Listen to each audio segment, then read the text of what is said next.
Welcome, everyone, to Flip Learning 3.0, an ongoing series about the new era of flip learning. As always, we thank you for being with us today and remind you that this is a 30-minute session. Today's topic, 5 proven strategies for those who struggle to differentiate instruction. With us today is Yenne, an elementary school teacher in her 18th year in the classroom, who has been flipping for 7. Also with us, all the way from China, is Leung, who has been a teacher of English as a second language in middle schools for 6 years. She's a founding member of the FLGI International Faculty and a Level 2 certified flipped learning instructor. Your masterful moderator, as always, is John Bergmann, the oh, she always gets me when I say that. John Bergmann, the presentation will take about 20 minutes, after which we'll take your questions. To take a question, you'll need to click the Q&A button in the upper right-hand corner of your screen, then type your questions into the text box. I will read your questions out loud and direct them to a panelist for reply. That just about does it. We are ready to rock and roll. John Bergmann, over to you.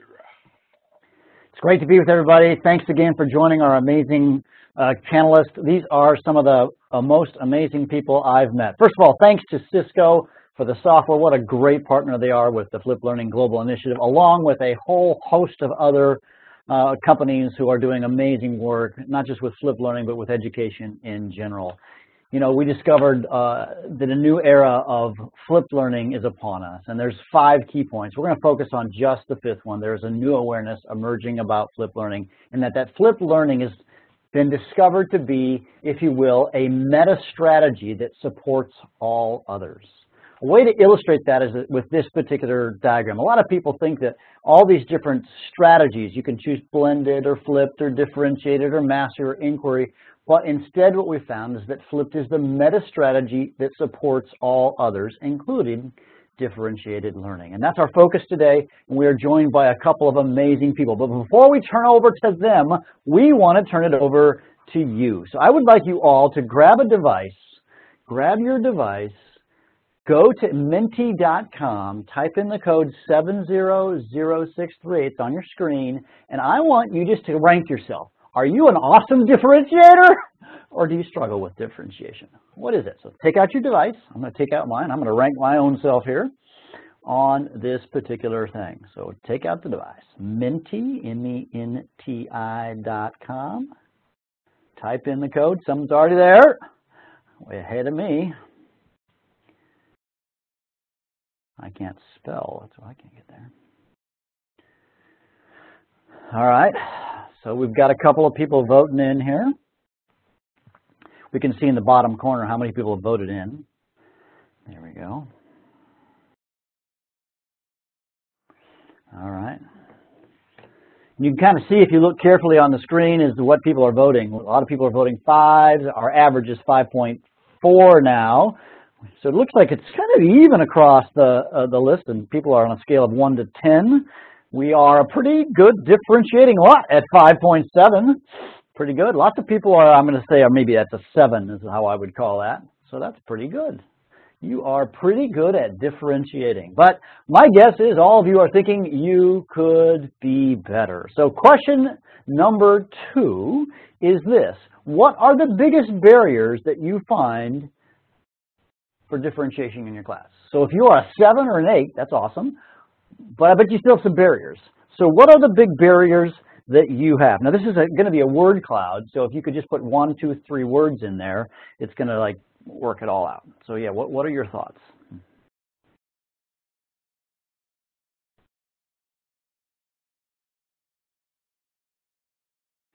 All right, time. Fixed mindsets, that's a very interesting thing. Materials, routine, motivation, ratio. I wonder what they mean by ratio. Maybe the ratio of struggling students to high-level students, that would be my guess. Some very good space. Yeah, the space, that's a very good thought. Yeah, sometimes you don't have the right amount of space to really make differentiation really possible. Not enough devices. Yeah, so if devices are part of the equation, if you don't have enough devices, you can't really divide the kids up, right? That's a really good thought. Excellent thinking. Support, oh, I saw that one pop through there. Haven't seen that one yet. So yeah, support from your leadership, your administrators, your district level, Time keeps getting bigger there. Resistance of learners. Good time to plan. Oh, these are great thoughts.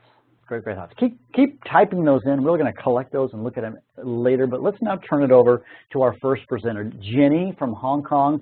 Guys, she is so dedicated. It's like 2 in the morning there, and she's up to share with you. So, Jenny, take it away. Okay, hi everyone. This is Jenny from Hong Kong, and today I'm going to share a little bit about flip differentiation. And so, a lot of teachers, when we talk about differentiation, will only think about, okay, we have to cater for learners' abilities, okay? But from my experience and observation, it's more than just learners' ability, like different levels of learning ability. But then learning styles and how well they use the computer will actually affect their learning as well. So, how do I tackle mine? I'm going to share with you now.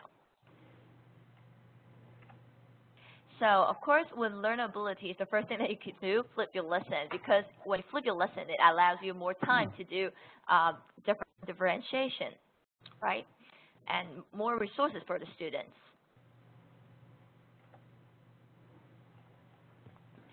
Okay. So, yeah, Jenny, tell us more about the materials of different levels. So what's this particular strategy? Talk us through this. Okay. So, yes, this is one of the examples. So when I prepare materials for my students, I will normally prepare different levels of materials. Okay. And so you can see from the slide that I would have videos of different levels. But the point is, if you think that, wow, if I have to prepare all these materials of different levels, it will take me a lot of time to do so, right? So I don't actually start preparing material from the scratch. So for all my videos, even for the strong one and the weak ones, the core part will be normally the same, and then I will actually modify the later part. For example, the content, the further content, the examples or exercise. So you can see that from the screen. For the less abled ones, they will have less challenging content and examples, while for the more able one, they will have actually more content, more challenging examples. So this is how I actually design my videos and materials to cater for different levels. And how do you determine who is in the high levels versus the more ability levels? Well, there sometimes depends on, yes, test scores or their performance in class, and sometimes I will actually let them choose. I will actually put different videos there, and then I allow them to choose, but it depends on the situation. Excellent. So I know you've got another strategy that you want to tell us about, extended parts. What's an extended part? Yes, I actually like giving students a lot of choices. So this is an example of my writing class. So I will actually have the core part of different formats as well, so cater for learning style. So students have to finish this core part, and then they will have to normally complete a pre-lesson quiz, or they can actually, I know that if they finish reading it, they would grasp the core concept. And then I would prepare some extra material there as well as an extended part. It's not compulsory for them to read it, but they can choose. Sometimes it's like the strong ones, they will read it because there are more examples, they want to read more, but sometimes it's actually for the weak one, because with more examples, they can try to understand better as well. But for the extended part, the student actually can choose. So it's not a must for them. So they only need to read the core part. They can handle the in-class activities. But I will always include some more examples as the extended part. What percentage of your students, Jenny, do the extended part versus the core part? Actually, it really varies. Like sometimes I really see the strong ones, they love reading more, so the extended part is for that. But sometimes I will actually, if I know the concept is actually more difficult, I will actually prepare more examples. Then that time, those weaker ones, they will actually read those extended parts. Awesome. So it depends on what concept I'm going to teach as well. Okay. Yeah. Which leads, ultimately, that's a way to do student choice. You're giving them some choice on what to do, so they can say, I want to do the extended part or I don't. Yes. So they will feel like they own the learning. So, yeah. Now, I know you've got, my favorite strategy that you have is this next one, this station game. I'd love to hear more about your station game. Okay. So for my station game, there would be actually QR code. I will actually prepare QR code for different tasks. So you can see it from the next slide, yes, like this. So I will actually prepare a task and then prepare QR code. And students don't need to use device individually. They can actually share a device, okay? So two in a pair, and pair work is the best. So they will actually go to scan the QR code and do the task. And for the task, there are normally 7 to 10 tasks per lesson, and they with different levels. So students can actually choose which level that fits them. They know the levels will be from easier to harder, but they can choose. And then they scan their QR code and then go back to their peer, and then they will work on the exercises. So this is the station game. They don't need to complete all 10 tasks, okay? So basically the weak ones, if they know that they are not strong enough, they still don't understand the core concept, they will normally do the easier task first to make sure they have a better foundation. But for the strong ones, they can actually skip the easy task and go to the hard ones directly. So they can choose. This is my station game. And so you got like, link it, yeah. I'm confused a little bit. So if I've got like, got 5 levels in your station game, I know if I'm a strong student, I might start on level 3, do 3, 4, and 5. But if I'm a slower student, obviously I start on 1, 2, and 3, correct? Yeah, because normally the first few tasks, it will be more like drilling questions. Because I teach language, so it will be more like drilling questions in the blanks and something like that. Very easy one, MC and multiple choice. And then for the middle tasks, like level 3 to 5 or something like that, it will be applying in the concept. So in contest. And then the last few ones, it will be very difficult. Probably they will need to use their own word to explain the rules, or they have to do writing tasks or something like that. Yeah. Jenny, my one concern, I'm putting on my teacher hat, that sounds like a lot of work to set up 5 different tasks or 10 or 7 or whatever you've got to really make that work. It's actually pretty fast and easy because what I do is it's a WordPress blog, so I actually just find resources from the internet or sometimes from a reference, and I just put it in a blog and then link it to QR code. So I actually can finish preparing 10 tasks within like 30 minutes or 45 minutes. Yeah. Okay. All right. That seems like a reasonable amount of time. Oh, we have a little video of this. So yeah, there you are. Awesome. Awesome. Yeah. And then another strategy you've got is different forms of submission. I think this is a fascinating strategy. Tell us about this. Yeah, because sometimes it's not just about their ability; it's about how they like to produce the product of learning as well. So I always allow them to use different ways to submit their assignments or the product of learning. Like sometimes it will be in Word doc, or sometimes it's verbal response, or video. So it's up to them to choose. Yeah. So they can choose a video response. They can choose a written response. They can choose. That's great. So you're differentiating their product. That's really a great idea. I've seen a lot of teachers do that, and that's just excellent. Yeah. So sometimes if they don't allow different ways to submit things, they can still put it in different activities. I think that would still help as well. Yeah. And I think particularly you as a language teacher, video is very powerful because it's going to force them to speak the target language, English in that context, so that they can practice speaking and communicating in English. Yeah. But then sometimes it may not be like speaking is not the main aim of the task. Sometimes I just want to assess like how much they learn. So it really doesn't matter whether it's like written format or spoken format. So that's why they have a choice. Yeah. Awesome, awesome. Tell us about our next strategy. Basically, apart from basically that's the end. Okay. Just now, but I can see that for computer literacy, maybe go back to those perfect slides.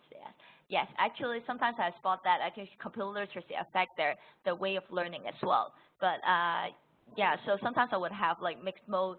I would have computer-based work and paper work all together. That helps cater for the diversity, the diversity as well. So you're having different modes. Some students are differentiating with computer because they like to choose computers. Some choose paper or whatever, different modes because of their own personal preferences. Yeah, I think that's a good point because I think sometimes when we think about differentiation, we just think of different ability levels, strong students and weak students. But differentiation is not just for students who are strong or weak in your subject, but also for just different learning styles. Yes. Exactly. So this is my little sharing and experience on differentiation. So thank you so much. You've got so much to offer all of us across the world, and especially. All right, so let's turn it over to Anne. Anne, you're up. Okay. So when I give my students an opportunity to show me what they know before I start instructing, I am honoring what they already know. So I'm not forcing them to repeat things that they've already mastered. And so I will sometimes give them a pencil paper. We might put up a quick 4-square, do these 4 problems, show me what you know in each of these areas. Sometimes it's online options, so we'll run a Kahoot, which just turns into a big party in the classroom because they love that one. Quizzes is another one. Clickers is another tool that we use, but just some way for me to get a quick check on what do you already know and what are you struggling with. All right, so I understand this. What I'm hearing basically is that you've got some kind of a formative assessment, you get the students, and then you get a snapshot of what they know and then don't know. Yes, yes. So if I can see that you have mastered everything that is that I've put out there, then I will give you some extension opportunities. And if you are struggling with just one particular skill and not all of them, then that puts you in a different learning setting as well. So once you've done this formative assessment and you know what they know or don't know, what is your process like? I know you've got like a 5-step process, so I will throw it up here and let you give us a quick gander of this. Yes, and the students are, we do this from the very start. They're trained in setting their own mastery level, so they can tell me, hey, either, you know, if I'm a 5, I've nailed it, either take me to the next skill or give me something that will extend what I already know. If you're a 4, you've got it. I need to continue to practice. I can do that independently, or I can collaborate with other people. If I'm a 3, I need some clarification. I need some confidence. So sit with me and watch me do it and give me feedback along the way. A mastery level 2 is I need some more instruction, and I might need a different way of seeing it because it's really not sinking in. And then a mastery level 1 is, wow, I really don't understand this. Maybe I need some of those lead-up skills from a previous grade level standard that will give me confidence so that I can get a running start. So here's what I'm hearing, right? You break them into groups, these 5 groups, based upon the formative assessment. Yes. Yes. Okay, so let's talk about each of those groups. What happens in each of those groups? You know, a group that has nailed it, a group that is ready to move on. The students over on the side of the screen where Santa hat is on, they are doing some coding with an Ozobot. The young man who's sitting at the computer is working with quadratic equations on Desmos because he has completed his 5th grade math curriculum. So giving them opportunities to take what they've learned and continue further. Okay, so that's the 5. So okay, here's some options: online videos, skills project, moving different standard lesson. Okay, so then what about the 4s? The 4s. Okay, so 4s, the young man over on the right is actually watching his flip video. He doesn't have computer access at home, so he's working through the lesson part at school. The girls on the left, they are working through some of the, similar to what Jenny was talking about with her game, they're working through some of the choices that are in the lesson. Working independently, but they are also welcome to work collaboratively with each other, depending on what their need is. What do you do during this whole time? It depends on if I've got a small group with me. I usually am walking through the room answering questions. If I see somebody struggling, I'll sit down and redirect or just give a little bit of immediate feedback, because that seems to be it's a key for me to get feedback in the moment and not 2 weeks later. So yeah, just depending on what the rest of the class is working with. So you're leaving a level 4 group, you pretty much leave alone unless they need extra help. And my guess is we go down the list, a lot more individual attention from you. Yes. Yes. So mastery level 3, they really would like just somebody to sit next to them. Sometimes they'll choose a student who's already mastered that skill. And sometimes they'll choose me. And so this is more, they do the talking and I do the guiding. And again, it's that immediate feedback piece. It's, we're working through this. Oh, I just made a misstep in this particular math equation. Oh, now I understand. Instead of, I've practiced this 12 times without you sitting here, and now you come and tell me that this isn't the way I should be doing it. Yeah. Okay. And as we go down the list, even some more, these are the ones who need a lot of different helps. They need a different way of seeing it. So even in a flipped classroom, if they've watched a flipped video, they didn't get it. What are you going to do with that type of what happens with those students? Sometimes they will watch it again. Sometimes I can see that, wow, you've watched it twice and it's still not really connecting. So let me sit down with you and let me guide you through, give you some more instruction, maybe come at it with a little different strategy. Sometimes it's hands-on manipulatives. Sometimes it's just, here, listen to this other student. Maybe another student makes a Flipgrid video that tells the other students, here's my strategy for doing it. Getting them to do math. How do you determine what strategy you're going to use with which student? Because to me, that seems like it's almost as diverse as the number of students in your class. What are you drawing on to do that? Well, actually, that's a whole different story that we might have time for some other time. But I sit down and interview my kids at the beginning of the year. And I ask them, how do you best learn a skill? How do you best practice that? And how do you best show your level of understanding? So I'm drawing on what I have heard from them from the very start and relationships. But yeah, that's a different webinar. It's a good point. That's a brilliant idea to think about. How do you really personalize the learning? I think you have the time because of Flipped to have those types of interactions, but that's a really cool new idea. I hadn't thought about it, just how you do that interview type. And of course, we've got the kids who really just, they're totally lost. What are we doing with those kids? Again, I'm accessing content from the previous grade level. I'm giving them manipulatives. I'm going from 5th grade down to the 4th or 3rd grade teacher and saying, okay, now remind me of what the lead up skill is to this. And again, these small groups are not more than 5 or 10 minutes. It's not their whole math time. It's a brief chunk where we can just get them rolling, and then it frees me up to keep moving on to those others that need some assistance.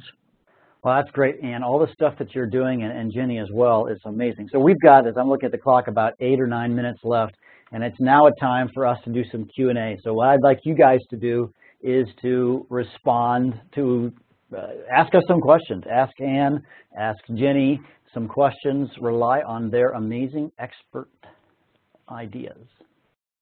If you are ready to ask a question, go again to the upper right-hand corner of your screen. You'll see that button, Q&A button. Click on the button, input your question, and make sure that you direct it to everyone. I will read your question back on screen and direct it to one of the guests for a reply. You can go ahead and do that now, right in the upper right-hand corner of your screen. Let's start with this. And you pointed out that you start your process at the beginning of the term by gauging what your students know or don't know. And you mentioned that you typically use something called Kahoot, which I thought was pretty interesting because, of course, if you just began with a regular test, that might be pretty boring. But you said when you use Kahoot, it's a party. Can you tell us a little bit more about Kahoot and how it works? Sure. Kahoot is, I preload the questions, and they work either with partners. If I'm really looking for individual feedback, they don't work with partners. But if I'm working with the whole class, sometimes we'll pair up at a device, and the questions flash on their screen, and then they have a 4-choice answer. And then I get a report that says, hey, these kids have it and these kids don't. You can make them as long or as short as you want. Practicing with Kahoot, there are some people have loaded in Disney questions. So you can go in and you can search other people's, or you can make your own. Got it. Very good. We have Darren Carl with a question for Jenny.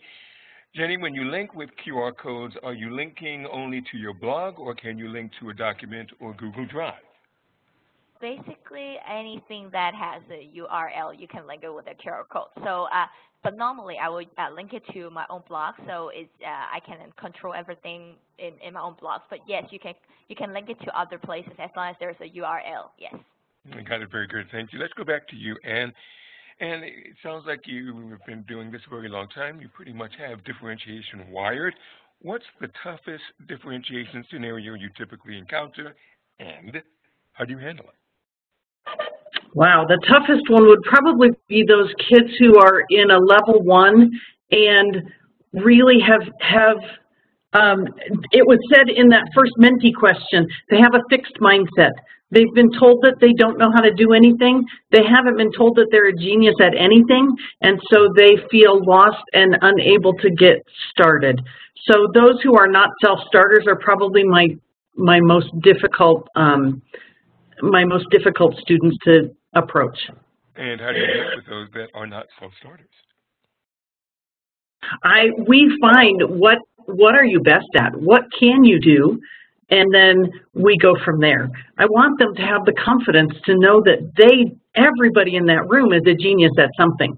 So let's find what you're a genius at, and let's get you shored up in other areas.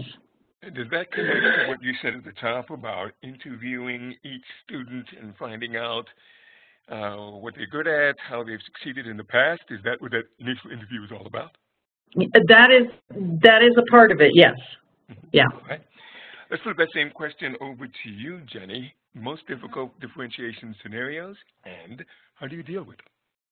I think the most difficult part would be, like sometimes, even I have station game, I have all the different materials. There's still some student, like they're in Anne's like level 1, master level 1 student. They will continue to tell you that, oh, I still don't understand, and I can't do this, and they will struggle for a long time. So how would I tackle that would be, I will actually talk to those students and try to find out what they're weak at, and I would try to prepare a little bit extra material for them to do it after class, not before the class, as a consolidation to help them just to solve their one or two single problem of that particular each concept.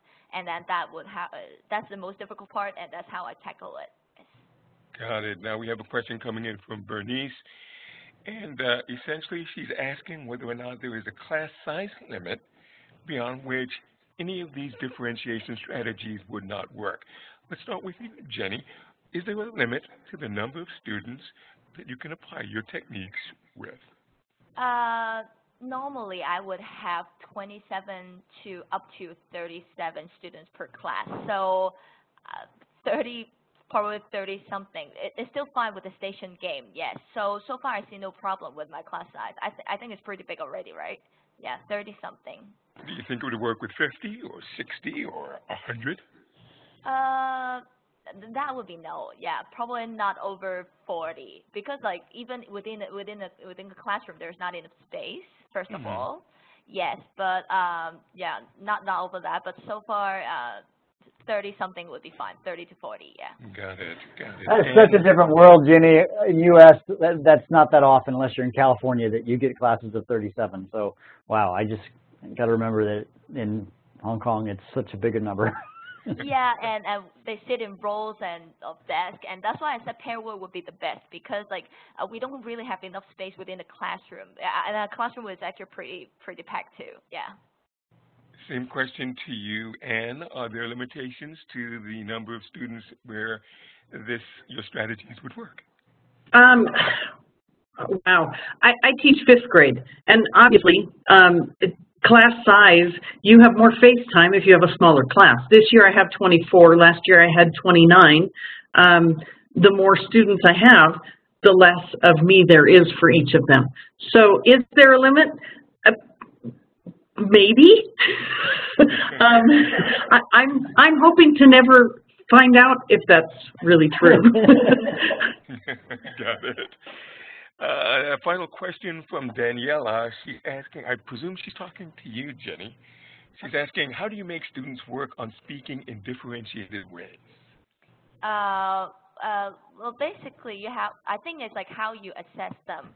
at the end when you get the product. Like you don't really use the exact same rubrics for everyone. So for the weaker ones, you may want to just make sure them they get the concept or certain skills, and then for the stronger ones, you may assess them with more skills, challenging parts. So I think you have to adjust your rubric a little bit too if you're talking about speaking. You got it very good, Jen. Yeah. One final question. Someone asked about Flipgrid video. Yeah. Who knows about that? I think I use it too in my class for Flipgrid. So basically, it's an app. It's really like Instagram. So students just post something very short, 30 seconds to 1 minute, and then just to answer a very short question as an exit ticket for my class. So you can search it online, Flipgrid. So yeah.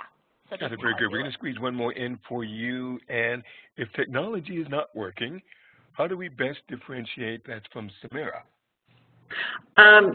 We do have that issue sometimes, where everything is all set up for a great technology-based lesson. We just have other options. We've got paper pencil options. We've got manipulative options. So we try to always have a backup situation. I think it's still activities. It's just that if it's technology-based, they seem to be really engaged with it. They can be more independent that way. So. Got it. And Jenny, thank you both for sharing your expertise, your wisdom, and your time. Thank you so much. Really appreciate it. We can keep this conversation going by heading over to flglobal.org/community. And of course, remember that you can learn more about all of this. We have a differentiation course online that you can take that will help you with this a little bit more. We thank you all for being with us today. Thank you for being part of the community. Thank you for everything that you're doing to advance flip learning, and we look forward to speaking with you again very soon. Bye-bye.